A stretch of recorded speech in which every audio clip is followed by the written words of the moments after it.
What's going on, everybody? Thanks for checking in. Our latest TDR Trade to Black podcast presented by Dutchie. I'm your host, Shad Dales. How's everybody's week going so far? Midweek? Verano really popped by the end of the day. Did it? Didn't get a chance to see that, but that's good to know. Coming up on today's podcast, we're going to talk about Massachusetts, the news out of PA yesterday. What's going on in Massachusetts with some of these groups trying to repeal back the cannabis program, adult use, more importantly, and why that is and how much weight it really carries. And then in PA, it looks like they're getting ready. So again, we start to see this in so many state levels where you got so many things happening in so many different directions. And another reason why, of course, we need some dialogue and direction out of the federal government from Washington, because it is causing investor confusion. Plus, we're going to look at an interesting LinkedIn post that was posted by a very, very popular CEO in the hemp industry that looks a little misguiding. And there's some great responses from real hemp farmers that state that, guess what? The hemp industry was thriving before this whole synthetic regime came into play. So looks like there's some angst amongst the hemp community. So let's get into today's live stream. Welcome in, AV. Good to see you. And feels like we're in these dog days right now in cannabis. Yeah, end of October. It's feeling like capitulation out there. You've got the Weed Street 420 guy just rage tweeting at people. You've got Tom trolling some people. You've got other people saying, let's just get the stocks up so I can just get the fuck out and forget about the sector. I'm trolling people. It's a shit show out there for everybody people on cannabis Twitter. I think everyone's just bored. Everyone's bored looking for a headline. I know we've got earnings season here in the next 2 weeks. MSOS dipped below 450 today. So I mean, it's people are getting impatient. I had people calling me today asking like, what's going on with cannabis? Like, what's your take on it? I was just like, nothing's going on. Yeah. Nothing's going on. I was reading this morning that it might've been a soft September. So let's see what happens as far as the earnings front, goes for some issuers. That would just be another kick in the nuts. If earnings come in soft, even though I think Q3 seasonally is the weakest quarter, if I'm not mistaken, for the MSOs, but we'll see. We need to get the government back open. We need to get the CR passed. We need to get that language, the appropriations language for veterans, passed, and pray to God that that was the event that Trump was talking about. Because if that wasn't the event, I don't really see anything.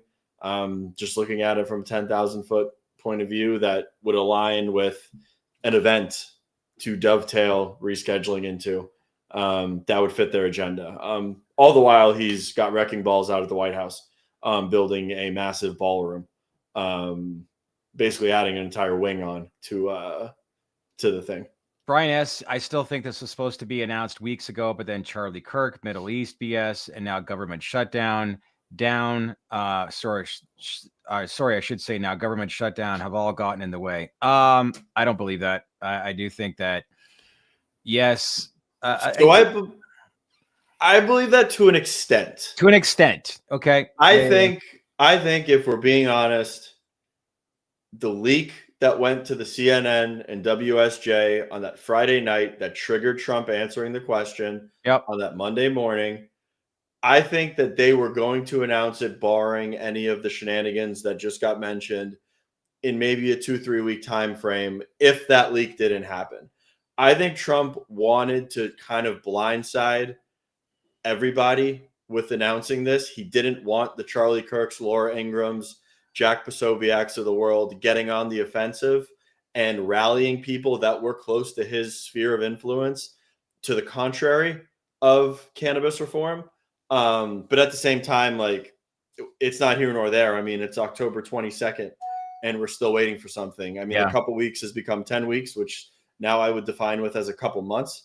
The momentum's gone. I'm just going to say the momentum's gone completely. The momentum's gone completely. The oxygen's been sucked out of the room. Everybody's just sitting here, just looking at the screen, waiting for something to happen. And I truly don't think that's going to happen until the government comes back online.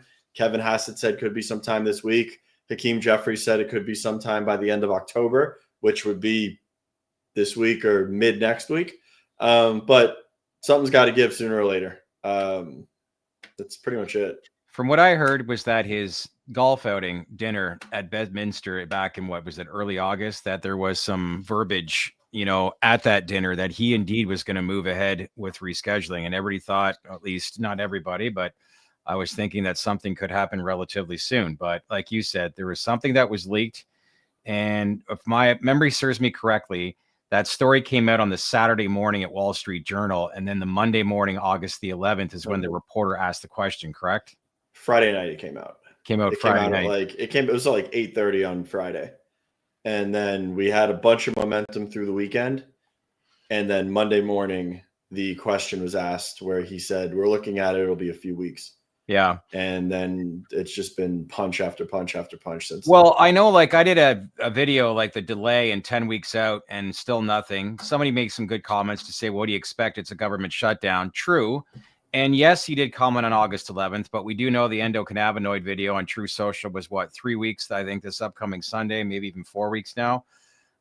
So there has been a little bit of, snippets, and I know you don't want to go there, and I don't want to the reality is, whether he was intending to do it or not, I guess he has the final say. It's going to leave obviously impression amongst people within the industry, but the reality is this. I don't know what to say at this point, other than the fact that there we go. It's all conjecture at this point. That's the best way to put it. Yeah, it's all conjecture. It's all conjecture and speculation. There's no more tea leaves, breadcrumbs, sound bites. I agree. Smoke signals. Nothing else matters except for actually getting an announcement that they're going to do it and they're going to move forward with it. Yeah, that is it. The tie got smacked today too, so my portfolio is looking rough. Did it? How much was it down? I think it was down like 8%. Was I was it? Looking at it, yeah. It's been on a ride. I actually had a conversation this afternoon with remember this name, Doug Drysdale, former CEO of Cybin. Yeah, and, he's doing some work. I saw a LinkedIn post with a Canadian pubco company called Better Pharma, and he was actually good company. It's a good company. Yeah, he was telling me, and here's the reality: is I'm helping them reposition Better for cluster headache and migraine. I think it's a diamond in the rough. It's a tiny Canadian pubco, non-psychedelic, non-scheduled, at-home dosing, patent protected, clinical proof of concept data in humans. So I do remember that story when I was doing the psychedelic space really thick and thin a couple years ago there, but I remember their story and it being non-psychoactive, but it appears to me that all is well and could be heading in that direction for this small Canadian pubco company, Better Pharma, which trades, I think it's on the CSC under the ticker symbol BETR. But good to catch up and speak a little bit with Doug Drysdale. I know because there's been some changes obviously within the industry, but we have seen some pretty big movements in psychedelics. Compare what MariMed has really ripped. A tie, obviously, when you look back 3-4 months ago, wasn't it trading under $2? And now it was like hit 672, I think, this week. Yeah, it was 672. So it's done well. But all in all, as I always say, don't turn your back on psychedelics, because I think that's got some real upside potential with the U.S. government, with the whole VA angle, the veterans, and with RFK and his background pertaining to it as well, and a big believer in it. So anyway, let's get into today's live stream. Let's first bring up Massachusetts. Good to see its adult use program. It's being challenged in 2026. There's a repeal campaign claims it's on pace to end retail and home grow while keeping possession and medical intact. I think there's around 100,000 people or signatures that are required, Anthony, in this. So the threshold, I think, was 76,000 and change, but the prohibition groups felt the need to get up to 100,000 signatures just in case some got thrown out. That's not a lot. That's not a lot of signatures. No, I mean, I think Kim needs, 1 million to get the ballot initiative on in Florida. And I think Massachusetts, 880 is what she needs. Yeah, Massachusetts has, I think, 25% of our population, roughly. What do you guys have? 22 million? 20, I think it's like 20. It's more than that now. I think it's like 25, 26. Is it that Massachusetts is 7 and change? Yeah. So, but it's honestly, but this just goes. It's just bullshit. I mean, people of Massachusetts already voted via a ballot initiative to implement an adult use cannabis industry in the state of Massachusetts. Yeah. The precedent for this was child poisonings, pet poisonings, and I think just some people that don't like the adult use dispensaries being in their neighborhoods. I don't think this is going to pass. Even if it does hit the ballot, it's still not guaranteed to be put on the ballot. But this is just another. It's just a dog and pony show. What do you think it is? I don't think it has very many. I don't think it has much teeth. What do you think it is about the U.S. market and the history behind all this? Is it just the way people were raised during that just say no era of the 1980s? Like when you hear about, let's say, for example, in Canada, there are black market dispensaries, which I don't like. There are regulated retail dispensaries like what High Tide's doing. But you don't hear people actually calling and complaining about shutting down a cannabis program. You never hear it. It's like become numb. There's a lot of people that institutionally hate marijuana in the United States. Like there are jurisdictions and municipalities in Florida hate it that still won't allow medical dispensaries in their jurisdictions. People hate cannabis. People were brought up to not like cannabis. People were brought up to think that cannabis is evil. I mean, you had DARE, you had the war on drugs, you had just a lot of institutional alignment in bastardizing and demonizing cannabis. Meanwhile, people just can't really wake up in 2025 and objectively look at it that it's the exact same thing, if not much better than alcohol. Yeah. Meanwhile, alcohol is part of American culture. Yeah. People celebrate alcohol. People sing about alcohol. Like alcohol makes people violent. Alcohol contributes to crime. Cannabis doesn't do that. Cannabis might have negative side effects or negative effects that we'll find out in the future when it's allowed to be more widespread, adopted and researched. But at the same time, it sure as shit doesn't elicit the same responses out of human beings that alcohol does. Meanwhile, alcohol is the bell. We've had that conversation. Alcohol has been around for prohibition for almost over 100 years. And that's what cannabis is going through now. Alcohol was demonized. I realize back in the early days. You're right. You imagine if a podcast was going on in the 1930s, what they'd be going through about alcohol. You probably have a lot of the same similarities. Alcohol was was aligned with the devil. Yeah. People that drank and alcohol was demonized the same way cannabis was. The problem is cannabis was demonized, and then it was also very racially charged the way that they kind of put it away in the 60s and 70s. By the way, there's a lot more behind it than there was with alcohol. Irish, to your point, yes, it was Ronald Reagan's wife, Nancy, that just started the Just Say No campaign. That was the 1980s. I'm showing a little bit of my age, but it was big. And Correct. If you think that did not have an impact, it still has an impact on America and the way people view cannabis here 40 years later.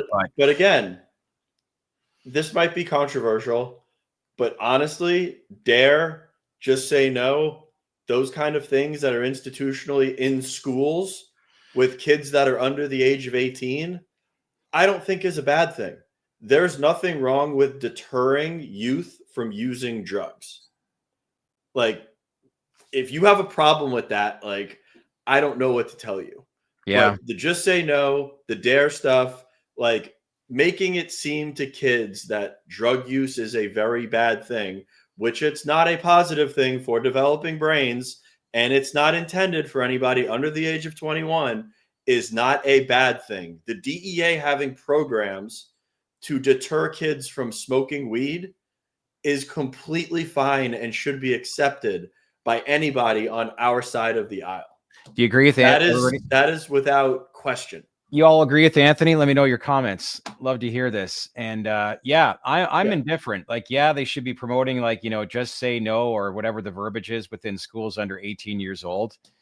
Or do you think in some ways too that no attention or no news might be better? If you bring it to attention and bring it to light. I was scared. I thought cannabis would ruin my life when I was in middle school and when I was in elementary school. Yeah. I thought it was the fucking devil. And you know what it did? I never smoked weed until I got to college. So it worked. Like, it worked.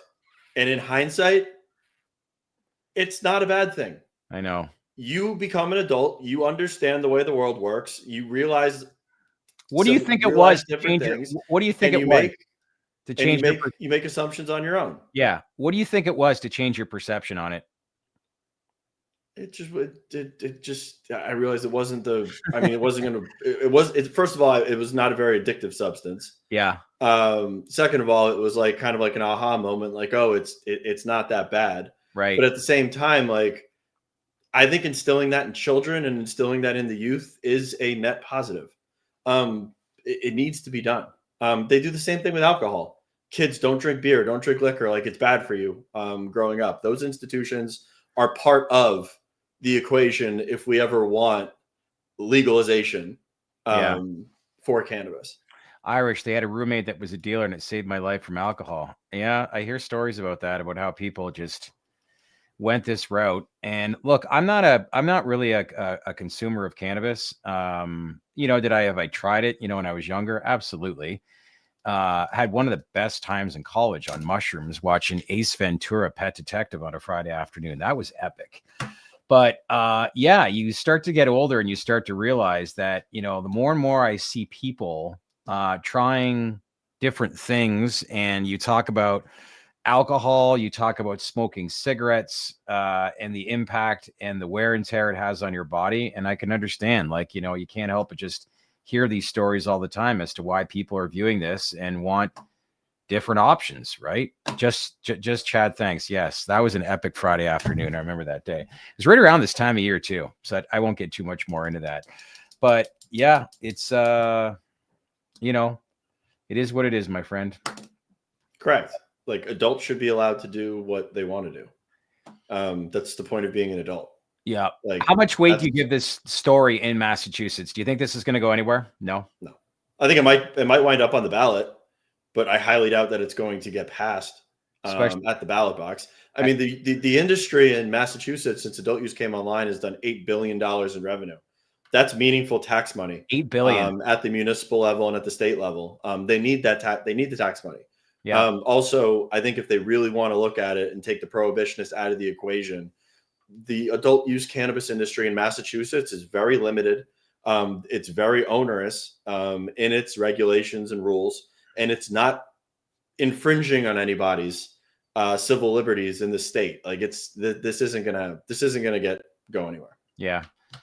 Oh, Grandma 420, cannabis relieves inflammation. He always says, and also said, showing your age. OG, are you actually 67 years old? And if so, great to have you here. And love hearing people from all kinds of walks of life and ages that watch your live stream here today. We actually somebody reached out to us that just gave, I think, not a lecture, but it was basically a presentation at Harvard Medical School that we got on Twitter this week. And they follow us very, very closely, but they wanted to actually share that same presentation on medical cannabis in a future podcast with us. So very cool to see the amount of people from all walks of life that are watching this platform right now. But it's great just to see how people are trying to educate us more and more, because just when you think you know a lot about the plant and the science behind it all, you hear stuff like this where I was not aware that cannabis actually lowers inflammation. Is that correct? Yeah, it's really good for lowering inflammation in the body, especially CBD, CBG, and the minor cannabinoids. Cannabis is great in like a health regimen that doesn't need to be insanely psychoactive. Well, like my father passed away 2.5 years ago of dementia, and there's tons of inflammation within the actual brain itself. And you wonder if you had the proper research in place, given that dementia and Alzheimer's, there's been little research or progress ever made towards this disease. But these are some of the ailments that I think people would go through, where it's just like, why would we at least not reschedule? And at the same time to provide research and let's see what we can find. And I think hopefully common sense eventually comes into play for the American government, for the American people. But as we've said before, over 70% of people won't reform, and that is not going to be backtracked or go away. Correct. Gretchen Gailey, just tuning in. Sorry for being late. I'm sure AB missed me. Oh, of course. Hello, Gretchen. $8 billion in sales. So you look at companies like Curaleaf, Ascend Wellness, MariMed. MariMed too's got a big footprint in Massachusetts. I was out there a couple of years ago, and if you haven't been to Boston in the summertime, I highly recommend it. Let's now move to Ohio. Lawmakers, they're advancing a bill that would rewrite key parts of the voter-approved cannabis law while moving to corral intoxicating hemp into a stricter framework, which is good. So if this issue 2 passed by voters, it was voters actually who passed it over a year ago. Correct. Why do you think the legislature is already trying to rewrite this? Because there's always been this rumor or feeling of Ohio that, yes, it passed, but is it certain? And now we're starting to hear more and more about this. They've been trying to mess with it since implementation. This is like 1 step forward, 2 steps back. Ohio still doesn't have a full adult use cannabis market within the state. I'm almost positive they don't sell eighths. They sell like tenths as far as flower goes, and they're not very limited, but they're limited in the form factors and the products that are there. This would essentially, though, make hemp dispensaries, regulated hemp dispensaries in the state of Ohio, which would be a good thing for intoxicating hemp products. It would also allow low-dose edibles and low-dose beverages at a 5 milligram dosage to be sold. The weird thing is if you're a manufacturer, you can manufacture higher dose beverages in the state of Ohio. You just can't sell them in Ohio. So you got to export them to other states. How does that make any sense? I have no idea.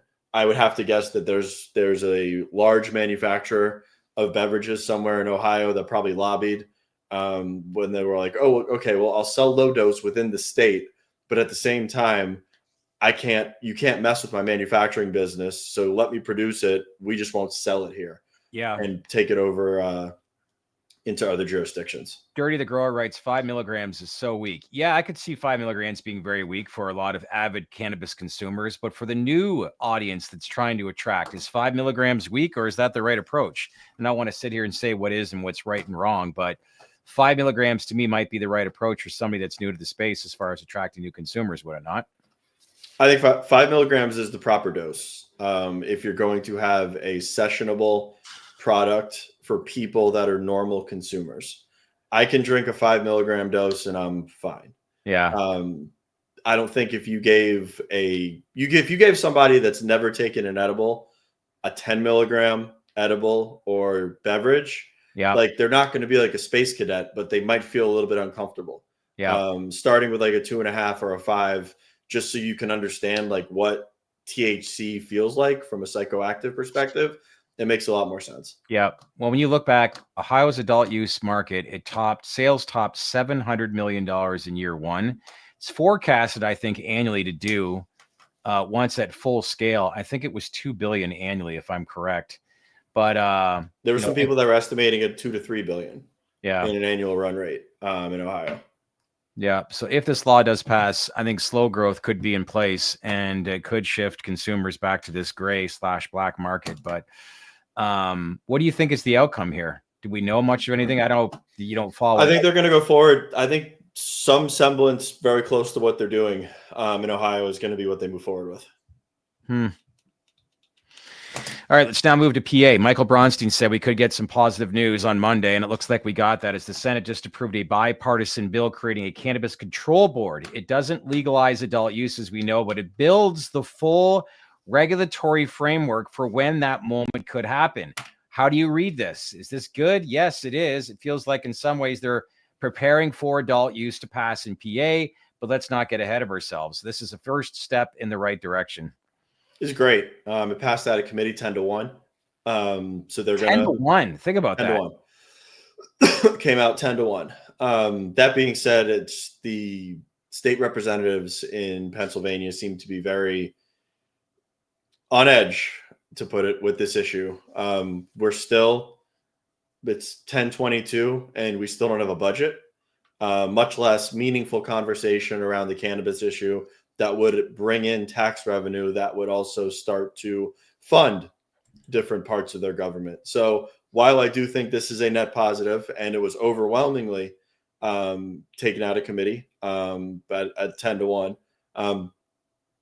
get the bill done, get the Street Laughlin bill done, get some other bill done that's going to bring adult use cannabis to the state of Pennsylvania, put it to bed, take the tax money, and get your budget done. Because the shutdown that's showing the dysfunction of the federal government this is just as bad with the PA budget, that they just can't come to grips with it and Doesn't actually get a get lot of something attention. done. Well, I'm No. sure it gets a lot of attention within the state, but yeah, you're right. It's just like, Yeah. if you, Gretchen, maybe you can fill in on this, but usually when is a budget supposed to happen and be finalized? This was supposed to be finalized, I think, June 30th. June 30th. You're right. Yeah, June 30th. Wild. Yeah. What's interesting also is the same board would also regulate hemp, including intoxicating cannabinoids. So this is big. Long-term clarity and enforcement looks like it could be at play. So are we watching early steps and a unified THC policy, in your opinion, on this? I don't think it's going to be a unified THC policy, but I think ultimately there will be a crackdown in PA as it relates to hemp, just like you've seen in other states. I think that there's going to be a common denominator that every state goes after THCA flower and synthetics and allows low-dose hemp edibles and beverages, and that becomes the norm. If you want flower and you want concentrates and vapes and high-potency THC products, that's going to be sold in the state-regulated licensed stores. If you want low-dose hemp edibles, beverages, they're probably going to be sold in liquor stores and institutions that are over the age of 21, but they're going to be more freely available. You're not going to have to go to a dispensary. Yep. I mean, Circle K in Florida rolled out Senorita. I saw that statewide, from my understanding yesterday. Yeah, the champ is coming to PA next week, right? It's Jason Wild. I did hear that. That's awesome. Maybe that's what we need. Maybe we just need to get on the road and go somewhere. It feels like, no? All right, you can't. My little busy at home with the little one? Where do you want to go? Vegas. I was hoping to go to Vancouver this month. I was hoping to go to Vegas. We're going to Vegas from MJ Yeah. I mean, I think the theme here, though, when we look at today's podcast, is the 3 R's. We have a rewrite in one state, we have a repeal in another, and we have readiness in another. So you have 3 states that are going in 3 different directions, and it's just creating confusion amongst investors on how this is. Come to PA with us. Maybe we will, Jason. What day is that next week? Let us know in the comments, Jason, if you can. But yeah, you have this, I don't want to say chaos, but you just have 3 states going in 3 different directions and still no dialogue from Washington. And I think in a lot of ways, do you think people from Massachusetts are being a little bit misinformed on what hemp, the difference between hemp synthetic and what the cannabis regulated market is? Because I'm sure people that don't follow the space have no idea and could be easily swayed and be easily influenced on what's real and what's not. There's no real way to be misinformed. I mean, anyone with common sense can see, if I give you a hemp product and if I give you a regulated cannabis product, there's one common denominator. Yeah. The psychoactive compound that is inherent in those products is THC. It's Delta-9 THC. Whether it comes from this plant or whether it comes from this plant, it's the exact same molecule. Yeah. There is no difference. Zero. All right. Harrisburg next Wednesday. Good to know, Mr. Wild. That's interesting. What's the date? Isn't that Halloween? No, it's the 29th. That is the 29th. I could go to Philly for a day. Is that where it is? Harrisburg is outside of Philly? It's capital. I mean, I was just saying, I was assuming you fly into Philly. Yeah. All right. Yeah. So all in all, like I said, 1 plant, 1 set of rules. And then she writes, no, I don't know what you mean by that. She's saying that Harrisburg is probably not close to Philly. You might fly into Pittsburgh. I don't know Pennsylvania. I know Philly and Pittsburgh. That's it. What's Harrisburg closer to? Pittsburgh or Philadelphia? Baltimore. Baltimore is closer. Baltimore's closer. It's not exactly a very nice city, but I'll take it. Well, hopefully they get Mr. Lamar Jackson back this week. Man, I need him back bad for my fantasy teams. Yeah. I don't know if you saw this, but there's an interesting post that was pushed out on LinkedIn, and I won't say the gentleman's name, but he's the CEO of one of the biggest. Well, Brett Worley. Now's the time to flag this for everyone. Language has been inserted to ban hemp into the Senate and House Appropriations Bill and potentially the CR process. This ban could take place within 2 to 3 weeks. This ban would include the following language: total THC 0.3%, killing THCA in farming, and caps of milligrams at 2 milligrams per serving. This is a real fire drill. Brian Swenson, executive director of HIFA, has been monitoring what the prohibitionists in Congress have been up to. Andy Harris and Mitch McConnell are hijacking the appropriations process to ban hemp. products which would kill all of your businesses, put American farmers out of work, and kill 99% of the industry. Okay, I can go on, but this is what, it seems like it's a little misleading. But no, it's correct. It's correct. And I know, I understand it's a lobbying effort, but we need to crack this down, as you've indicated before. On paper, it's legal right now, but it has caused a mess, something that you've also indicated a number of times too.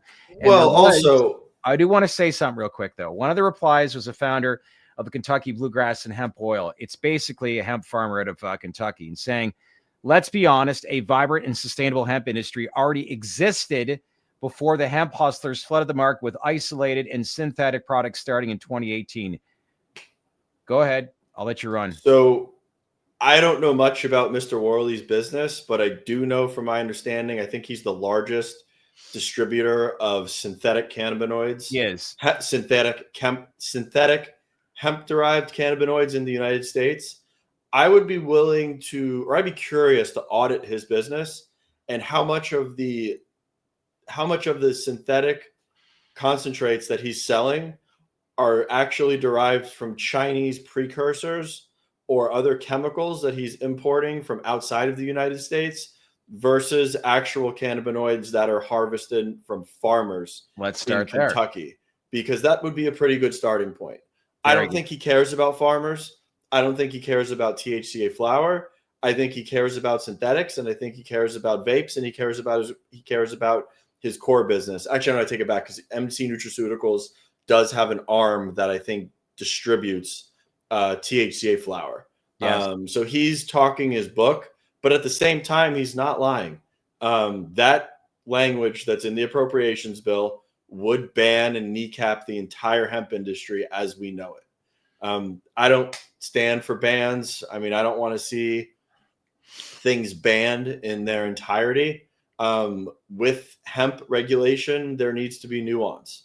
There needs to be synthetics that are called out. There needs to be THCA flower wrangling, but there doesn't need to be an outright just totalitarian ban put on the products. That I agree with him with. But again, he's talking his own book, and the argument that the hemp people are using with the sob story about farmers is the same way that Sam and the prohibitionists use the sob story around kids. It's weak messaging, don't you think? It's not weak messaging. It's just false messaging. Well, what Michael said on Monday, I think makes sense. And I think there's too many quote unquote bad actors that are influencing the industry right now, because let's face it, they make a lot of money. But that is the wrong question I asked on Monday about getting these two industries, meaning executives from cannabis and executives from the hemp industry, all in one room. And he's like, no, I think the real question is, as he said on Monday, was let's get rid of these bad actors. And, what the effort will be and what's involved in that, a lot harder than what people probably think. But that's the reality. But again, it goes back to what we've said before. We need some direction from Washington. And that's the stage that we're at right now.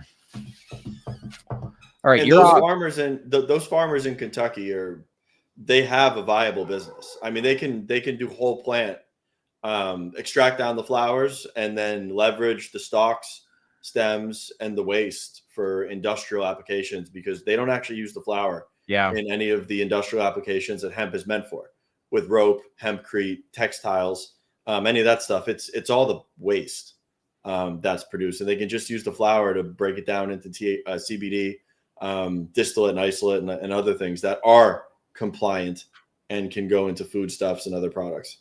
Jamie Campbell writes, Wisconsin Senate Health Committee just concluded a public hearing on legislation to legalize medical cannabis, with the vast majority of speakers in support of that bill via Anthony Martinelli. Okay, good to know. Thank you. Appreciate that. Tesla missed on earnings, so markets are selling off even more. It wasn't a good day in the markets overall. Commodities got hit hard too.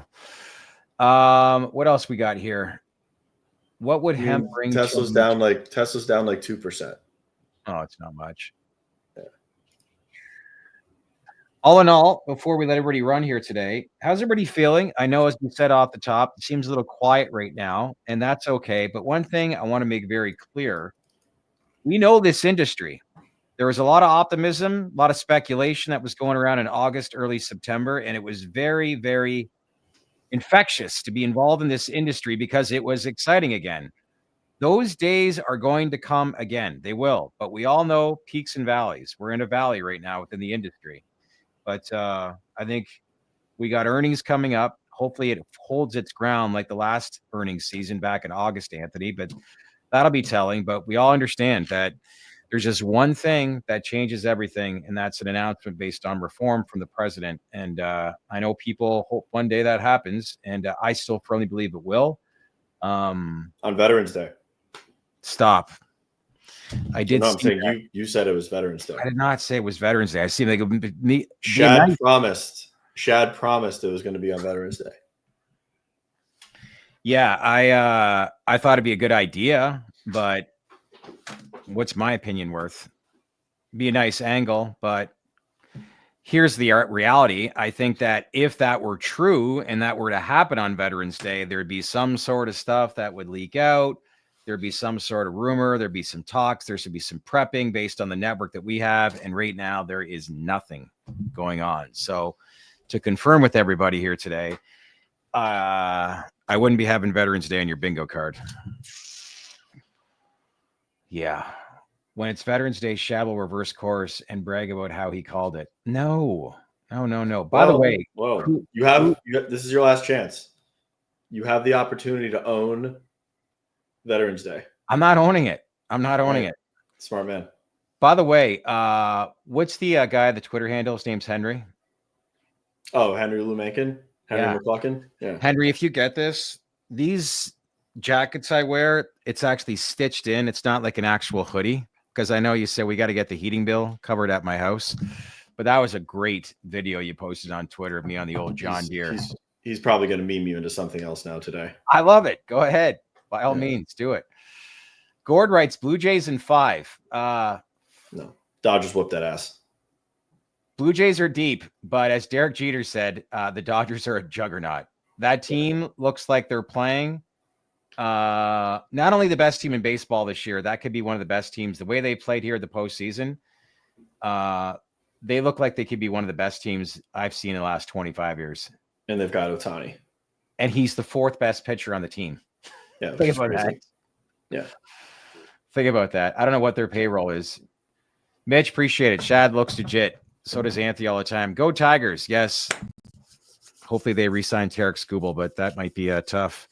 Good friend of yours is Scott Braun. Scott Braun actually hosts the Foul Territory podcast with AJ Perninsky and a few others. But man, what a career he's had. Left the Major League Baseball network and started that podcast network and moved from New York down to Florida, but he's done a heck of a job. He's a buddy of yours. What were you going to say? David Benz's comment. He's correct. Veterans Day on. Yeah. It's not exactly the best thing to Trump is waiting for the Blue Jays to win to reschedule. Yeah. Gretchen writes, exciting stuff coming soon for Project Champion. Stay tuned. Okay. Good to know. Anything else that anyone wants to add? I don't want to drag this out, but I always like to get back to the community and be like, all right, anybody want to get anything on their mind? Any questions they want to ask? Anything they want to share? Anthony, you're off to weekend trip tomorrow. So I'll be back here solo on Friday. I'll keep people posted on who I'm going to have, but I have an interesting call with Kelly Burke tomorrow. Not a live stream, but I'm having a conversation with her, but she's part of the Illinois Department of Agriculture. So got to get some great feedback on both the hemp and cannabis industries. The Cole memo, actually, you had some stuff that you had sent us earlier, but you put out a really nice detailed piece on this current state of Illinois. Yeah. The way that the Department of Agriculture is shaping their policy around cannabinoids. And my favorite hemp drink, I still would really like the Wana drinks. Yeah. The Wana drinks with the THCV and the Wana drinks with the CBD. They're nice little small cans. They tasted good. Great onset, great effect. Yeah. Those Wana drinks to me were great.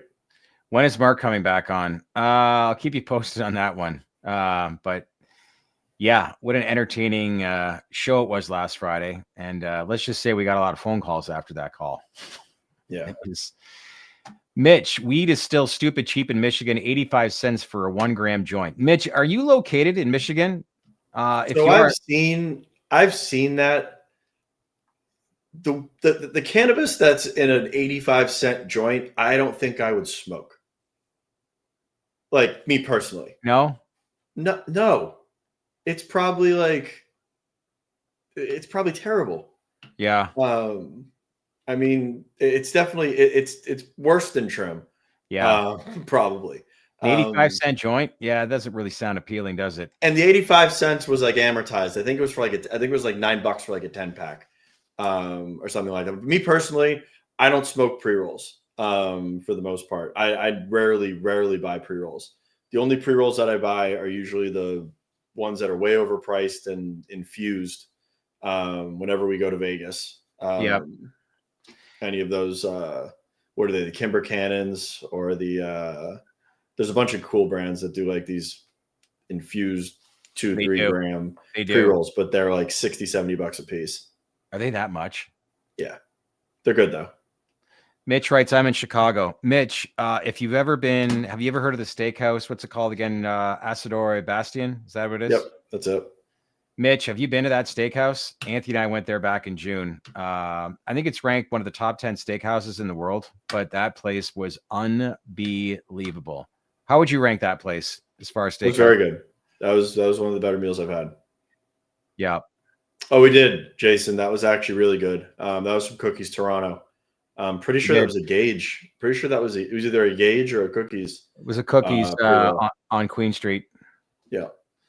Yeah, that was the investor day that you had, Jason. That was at 30 Canagars. Canagars are great. Yeah. Shad, you partake? I've thought about it. I've been sober for 18 years, and they always say, "Oh, this mind altering." It's just it kind of messes with your mind because I got a little bit of an addictive personality, and but obviously with cannabis and what everybody has said is that it's not addictive, but it's definitely something I think, as you know, AA was around and launched back in the 1930s, and it's 100+ years. But let's face it, the world's changed a lot, and I think there are different routes that people are learning more and more. You see the research that's going on with psychedelics. That's pretty mind-blowing and eye-opener. But yeah, I do know people that actually enjoy edibles, occasionally, you know, take part in consuming cannabis, even though they have not drank in a number of years. But right now, my life seems to be okay. Happy father and husband, and you know, whatever I'm doing right now, I just need to stay the course, if that makes sense. But I love the industry, and I love how it's growing. And I think the biggest thing I love about this industry the most is just the people that you meet and the places that you get to go and check out. It's pretty damn cool when you think about all the things that you and I have done. Not only this live stream with all of our audience here today, but just think of the stuff that we've been able to meet, like the trips to Washington, Vegas, meeting Jason Wild on here, who then makes a call where I'm sitting down with Mike Tyson in a suite at the Ritz-Carlton in Berlin, Germany. Like it's pretty cool, man. It's awesome. Yeah.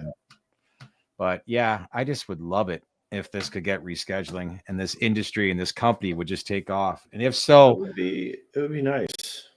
I'd hire all the people that log on every single day. We'd make this TDR Media Corporation. How's that sound, everybody? Wouldn't that be cool? Fred Gans, always love hearing from you, my friend. And by the way, Irish, yes, the Canopy Growth team did reach out to me. We're bringing Luke on right after earnings. And then a week after that, Brooks is going to be on to talk about CUSA. So I don't have the date in front of me, Irish, but maybe you can post right now in the comment section when the actual date is for Canopy's earnings. I think it's November 7th, if I'm correct. And we should Canopy's November 7th. Yeah. We're gonna have a full slate for earnings. Oh no, we I think we counted like 14 companies. Yeah. But Jonathan, thank you. Congrats, Chad. Thanks for the honest sharing. All right, my friend, you're off tomorrow and Friday. So have a great trip. I'll see you back here on Monday and have lots to talk about. I'll let everybody know who I'm going to have on Friday by myself, but should be a good show. And maybe bring Ben back. Ben Smith? I'm joking. That would be something. I'm joking. Can you imagine? I'm joking, everybody. No, it would be flying all over the place. Those smart guy, definitely smart guy, but man, he go in some death stares sometimes just on camera. He almost I watched some of the old podcasts. Like Ben, get engaged. Yeah.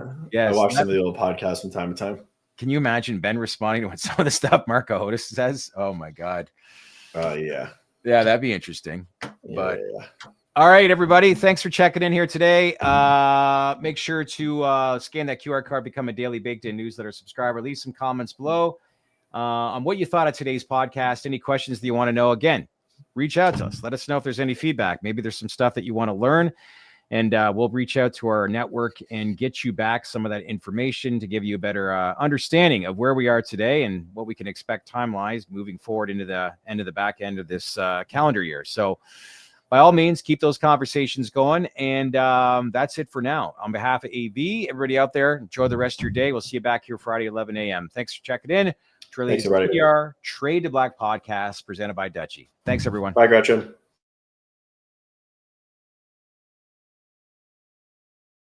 Hey, everyone. Thanks again for watching here today. Listen, if you're getting value from us here at TDR, make sure to check us out at TDR Plus. It's our exclusive membership community. Why? Well, you'll see CEO interviews that go beyond business, showing a personal side that you won't find anywhere else, including the biggest names in the industry. Plus, you'll get insights from analysts and day traders on where the industry's headed, both short-term and long-term, and a direct chat group with our team. It's only $7 a month, just 25 cents a day, and it helps support everything we do here at TDR. If you want to join, just click the join button below and become a TDR Plus member today. And once again, a big thank you for being part of our community. So that's it for today. And again, thanks for watching, and I'll see you next time.